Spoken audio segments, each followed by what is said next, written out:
princes climb up on the throne, where they are the king and the queen. All the red coxcombs line up on either side to stand and bow like grooms of the bedchamber.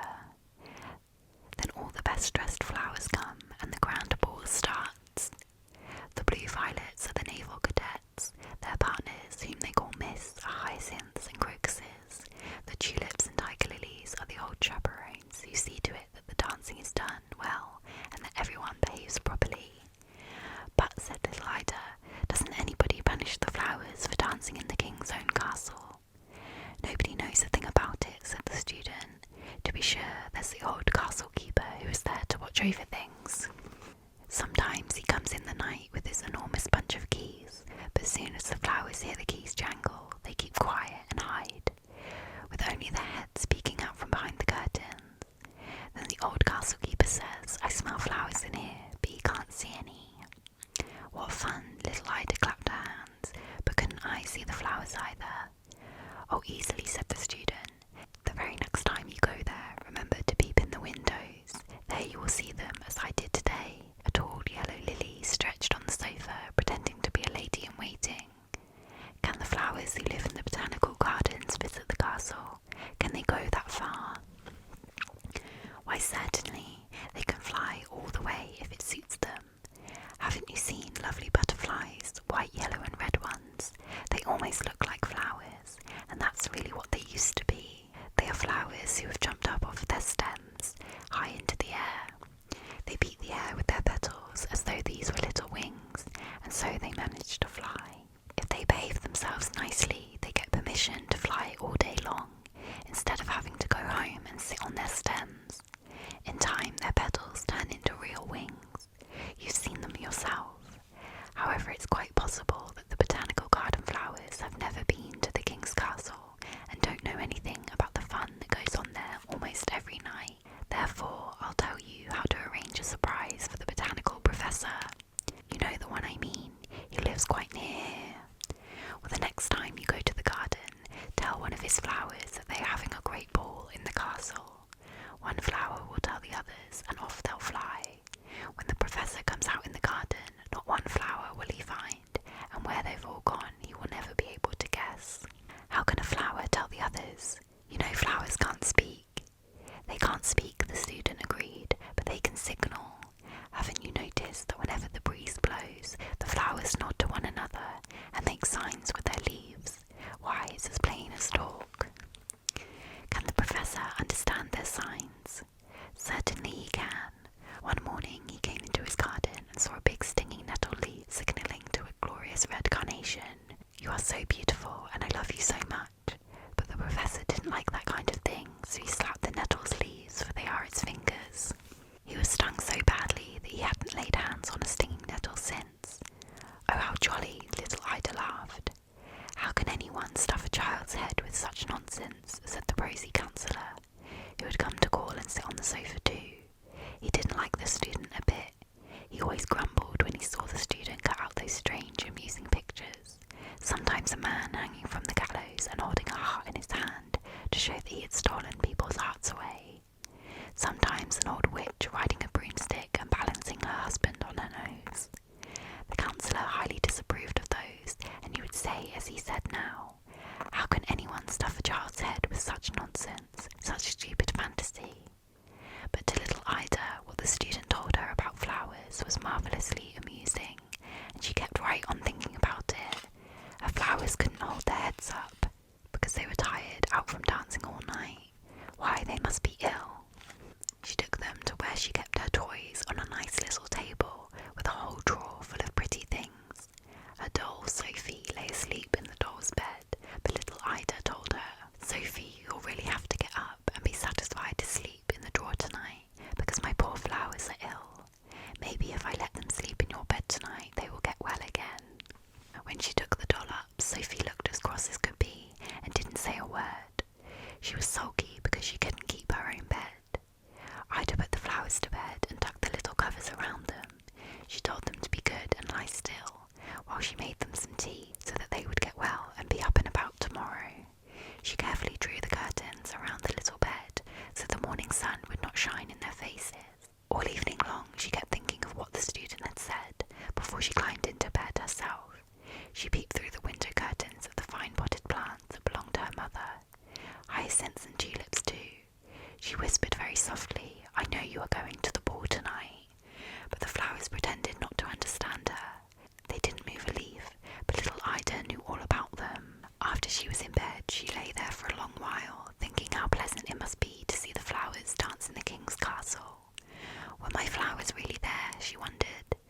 she fell asleep.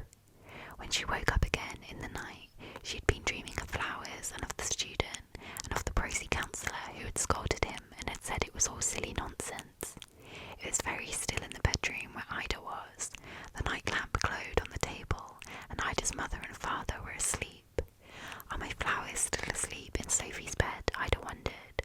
That's what I'd like to know. She lifted herself a little higher on her pillow and looked towards the door that stood half open. In there were her flowers and all her toys. She listened, and it seemed to her that someone was playing the piano, very softly and more beautifully than she had ever heard it played.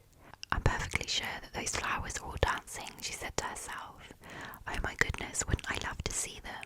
But she did not dare get up, because that might awaken her father and mother. I do wish the flowers would come in here, she thought, but they didn't. The music kept playing, and it sounded so lovely that she couldn't stay in bed another minute. She tiptoed to the door and peeped into the next room. Oh, how funny, what a sight she saw there. No night lamp burned in the next room, but it was well lighted just the same. The moonlight streamed through the window upon the middle of the floor, and it was almost as bright as day. The hyacinths and tulips lined up in 2 long rows across the floor. Not one was left by the window. The flower pots stood there empty, while the flowers danced gracefully around the room, making a complete chain and holding each other by their long green leaves as they swung around. At the piano sat a tall yellow lily. Little Ida remembered it from last summer because the student had said, "Doesn't that lily look just like Miss Line?" Everyone had laughed at the time, but now little Ida noticed that there was a most striking resemblance. When the lily played, it had the very same mannerisms as the young lady, sometimes bending its long yellow face to one side, sometimes to the other, and nodding in time with the lovely music. No one suspected that little Ida was there. She saw a nimble blue crocus jump up on the table where her toys were, go straight to the doll's bed and throw back the curtains. The sick flowers lay there, but they got up at once and nodded down to the others that they also wanted to dance. The old chimney sweep doll, whose lower lip was broken, rose and made a bow to the pretty flowers. They looked quite themselves again as they jumped down to join the others and have a good time. It seemed as if something clattered off the table. Little Ida looked and saw that the birch wand that had been left over from Mardi Gras time was jumping down as if he thought he were a flower too. The wand did cut quite a flowery figure with his paper rosettes, and to top him off, a little wax figure who had a broad trimmed hat just like the one that the counsellor wore.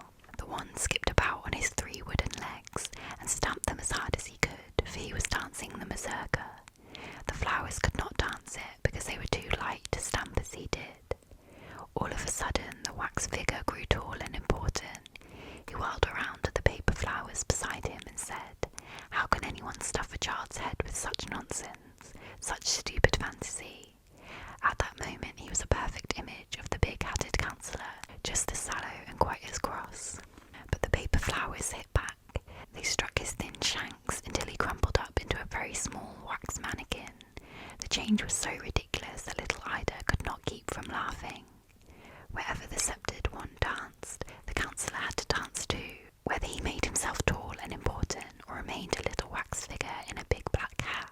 The real flowers put in a kind word for him, especially those who had lain ill in the doll's bed, and the birch wand let him rest. Just then they heard a loud knocking in the drawer where Ida's doll Sophie lay with the other toys. The chimney sweep rushed to the edge of the table, lay flat on his stomach, and managed to pull the drawer out a little way. Sophie sat up and looked around her, most surprised. "Why, they are having a ball," she said. "Why hasn't somebody told me about it?" "When you dance with me?" the chimney sweep asked her. "A fine partner you'd be," she said, and turned her back on him. She sat on the edge of the drawer, hoping one of the flowers would ask her to dance, but none of them did.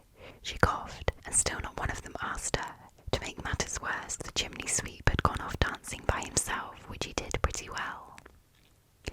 As none of the flowers paid the least attention to Sophie, she let herself tumble from the drawer to the floor with a bang. Now the flowers all came running to ask, "Did you hurt yourself?" They were very polite to her, especially those who had slept in her bed, but she wasn't hurt a bit. Ida's flowers thanked her for the use of her nice bed and treated her well. They took her out in the middle of the floor, where the moon shone, and danced with her while all the other flowers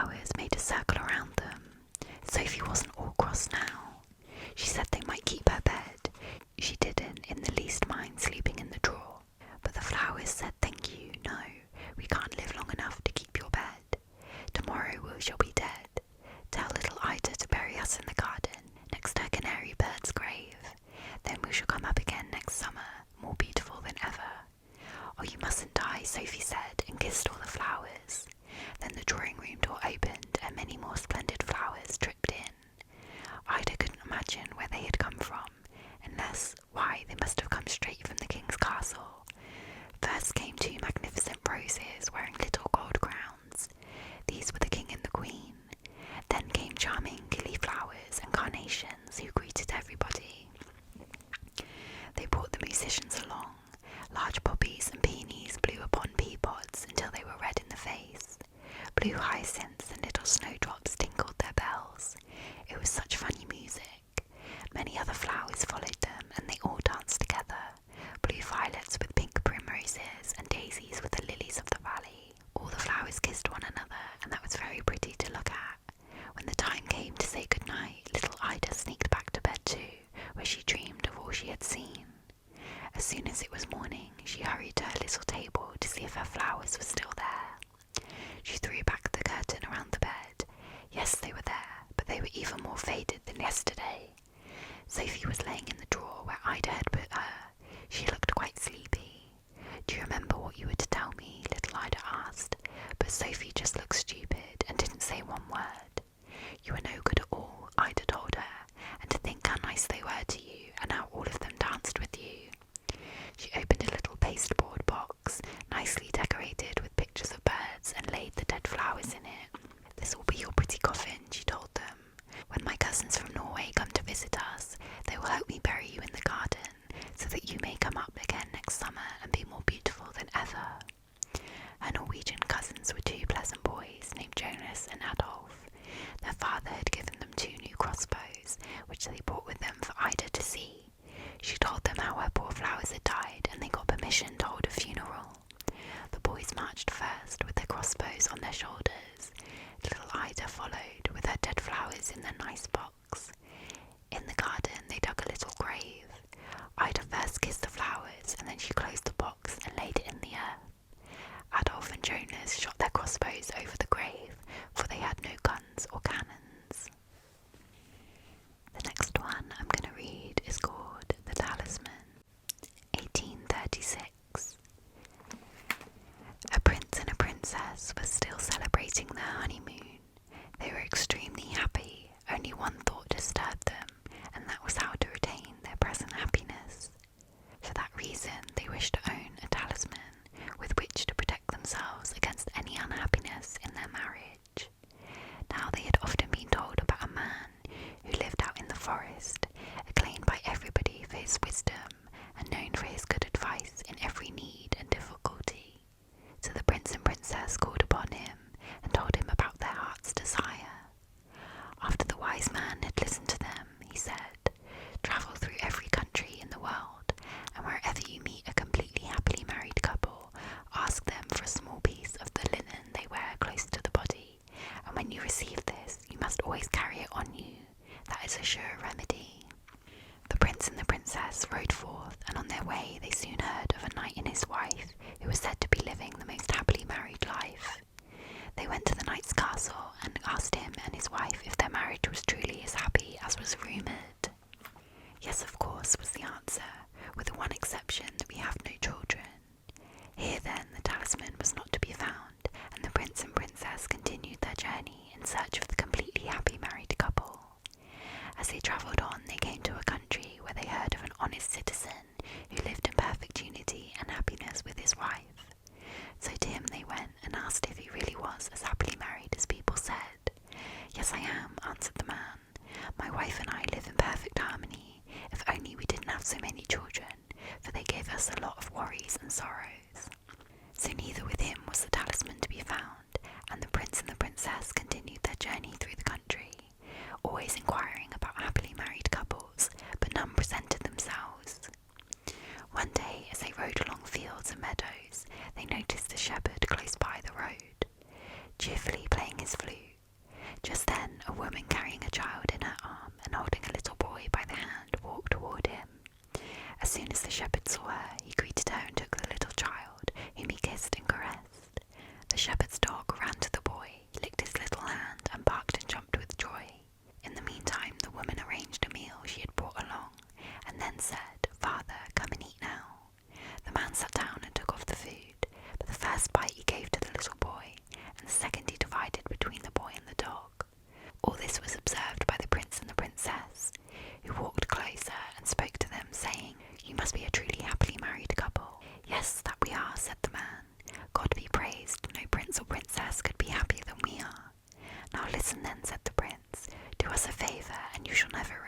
small piece, but the whole shirt or undergarment if we only had them, but we own not as much as a rag.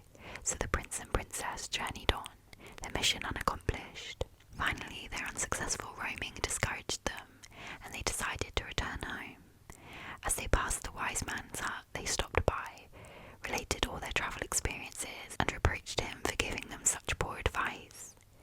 At that, the wise man smiled and said, "Has your trip really been all in vain? Are you not returning richer in knowledge?" "Yes," answered the prince, "I have gained this knowledge, that contentment is a rare gift on this earth. And I have learned," said the princess, "that to be contented one needs nothing more than simply to be contented." Whereupon the prince took the princess's hand. They looked at each other with an expression of deepest love, and the wise man blessed them and said, "In your own hearts you have found the true talisman. Guard it carefully, and the evil spirit of discontentment shall never in all eternity have any power over you." The last one I'm going to read is a really short one, and it's called "This Fable is Intended for You," 1836. Wise men of ancient times ingeniously discovered how to tell people the truth without being blunt to their faces. You see, they held a magic mirror before the people, in which all sorts of animals and various wondrous things appeared, producing amusing as well as instructive pictures. They called these fables, and whatever wise or foolish deeds the animals performed, the people were to imagine themselves in their places and thereby think, "This fable is intended for you." In this way, no one's feelings were hurt. Let us give you an example. There were 2 high mountains, and at the top of each stood a castle. In the valley below ran a hungry dog, sniffing along the ground as if in search of mice or quail. Suddenly, a trumpet sounded from one of the castles to announce that mealtime was approaching. The dog immediately started running up the mountain, hoping to get his share,